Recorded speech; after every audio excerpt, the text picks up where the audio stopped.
High Counselor Zethkra reviewed the punishment decree one final time, her crystalline fingers clicking against the data tablet with satisfaction.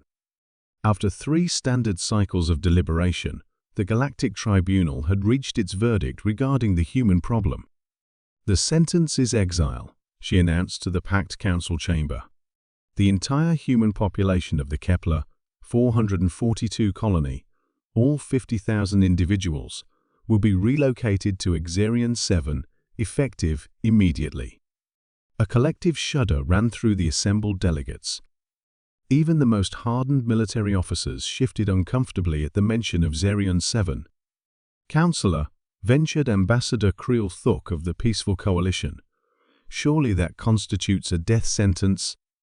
Xerion 7 is classified as a Class 0 Deathworld. No species has ever survived there for more than 72 standard hours. Zethkra's expression remained impassive. The humans were warned about the consequences of their aggressive expansion. They chose to establish unauthorized colonies in 17 restricted systems. They ignored our diplomatic protests and continued their reckless terraforming projects. Perhaps a few cycles on Xerion 7 will teach them the value of following galactic law. If any of them survive, muttered General Vaxtuel under his breath. Survival is not the point, Zethkra replied coldly. Compliance is. When the remaining human governments see what happens to lawbreakers, they'll be much more cooperative. She activated the holographic display, showing Xerion 7 in all its terrible glory. The planet was a nightmare of evolutionary excess gravity, 3 times galactic standard, an atmosphere so thick with toxins that most species' protective suits failed within hours, and a surface temperature that fluctuated between boiling and freezing without warning. The native life forms were even worse: acid-spitting lizards the size of shuttlecraft, carnivorous plants that could digest metal, and swarms of crystalline insects that could strip flesh from bone in minutes. Transport begins tomorrow, Zethkra declared. The humans will have basic survival supplies for 1 standard week. After that, they're on their own. 6 months later, Reconnaissance Officer Thelvar stared at his sensor readings in complete bewilderment. His scout ship hung in orbit around Xerion 7, ostensibly to document the final stages of human extinction for the Tribunal's records. The readings made no sense. Computer, run full diagnostic on all sensor arrays, he commanded. Diagnostics complete. All systems functioning within normal parameters, the ship's AI replied. Thelvar looked at the data again, then at the planet below. According to his instruments, Xerion 7's atmospheric toxicity had decreased by 40%. The temperature fluctuations had stabilized. Most impossibly, he was detecting what appeared to be organized agriculture across multiple continents. This can't be right, he muttered, initiating a communication link to the planet's surface. Xerion 7 Colony Control. This is Scout Vessel Truthseeker, he transmitted, not really expecting a response. Scout Vessel Truthseeker. This is Xerion 7 Colony Control. Welcome to the party. This is Mayor Rodriguez speaking. Are you here for the trade conference or the cultural exchange program? Thelvar nearly fell out of his pilot's chair. Trade conference? Oh, you must be new to this sector. Yeah, we've got representatives from 12 different species coming next week. The Zephyrians want to lease some of our heavy gravity manufacturing facilities, and the crystalline hegemony is interested in our metallurgy innovations. Can I transfer you to our diplomatic corps? What? How are you alive? Thelvar stammered. There was laughter on the other end of the communication. Alive? Friend, we're thriving. Xerion 7 is turning out to be the best thing that ever happened to human expansion. Hold on, let me patch you through to Dr. Sarah Kim. She's our chief terraforming engineer. A new voice came on the line, crisp and professional. Dr. Kim here. You sound confused, officer. Thelvar. Reconnaissance Officer Thelvar. I'm here to document your extinction. Extinction? Dr. Kim chuckled.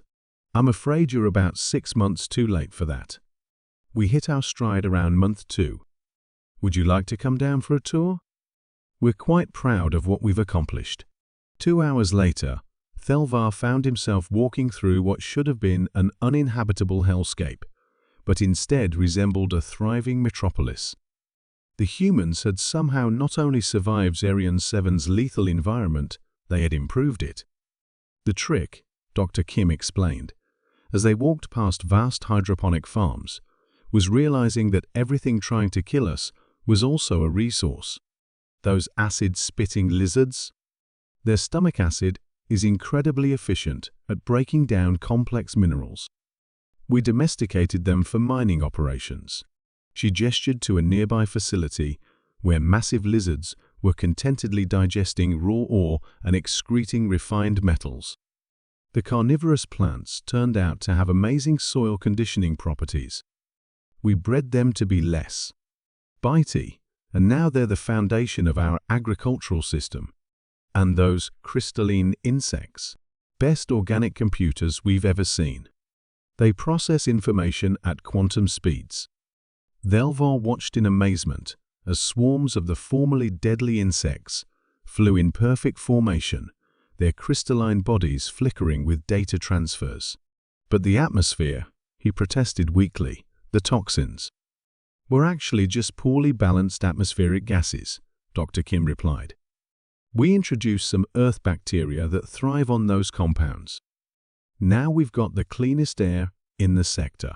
The temperature swings were caused by unstable geological activity, so we built geothermal tap systems that convert the planet's natural energy into power for our cities. They reached the observation deck overlooking the main colony. Below them, humans worked alongside what had once been the most dangerous creatures in the galaxy, all of them now seemingly domesticated or adapted to serve the colony's needs. I don't understand, Thelvar said finally. This was supposed to be punishment. You were supposed to die here. Dr. Kim smiled and gestured to the bustling civilization around them. Officer Thelvar, I think the Galactic Tribunal made a fundamental error in judgment. They assumed that sending humans to a Deathworld would kill us. And it didn't? It didn't because Earth is a Class 0 Deathworld too, she said simply. We evolved on a planet where everything tries to kill you. The weather, the animals, the plants, the microbes, the geology, all of it. So when you put us on another Deathworld, we don't see danger. We see opportunity.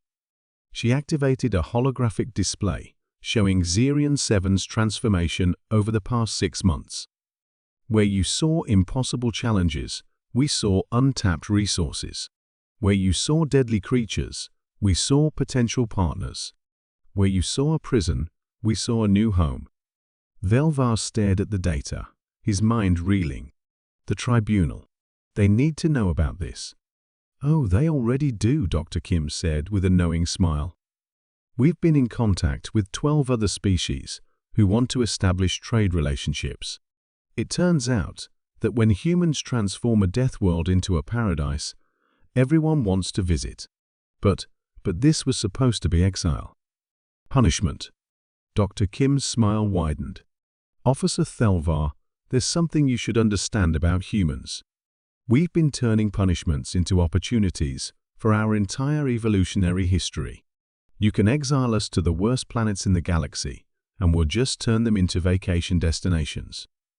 As if to emphasize her point, a group of tourist shuttles from various species descended through the now pristine atmosphere, their passengers eager to experience the miraculous transformation of Zerion 7. In fact, Dr. Kim continued, we're so grateful to the tribunal for giving us this opportunity that we're planning to send them a thank you gift. We've identified 17 other Class 0 Deathworlds in this sector that could use the human touch. Thelvar felt a chill run down his exoskeleton. You want to expand to more Deathworlds? Want to? Officer, we're already planning it. Turns out, when you give humans a Deathworld, they don't just survive, they turn it into prime real estate. We're thinking of starting a consulting business. As Thelvar returned to his ship, his report already forming in his mind, he realized that the Galactic Tribunal hadn't punished humanity, they had accidentally given them the perfect business model. Within a year, Human Deathworld Solutions would be the most successful terraforming company in the galaxy, and the Tribunal would be trying to figure out how their ultimate punishment had become humanity's greatest opportunity. The moral of the story was simple. Never send a species that evolved on a Deathworld to another Deathworld as punishment. They might just thank you for the upgrade.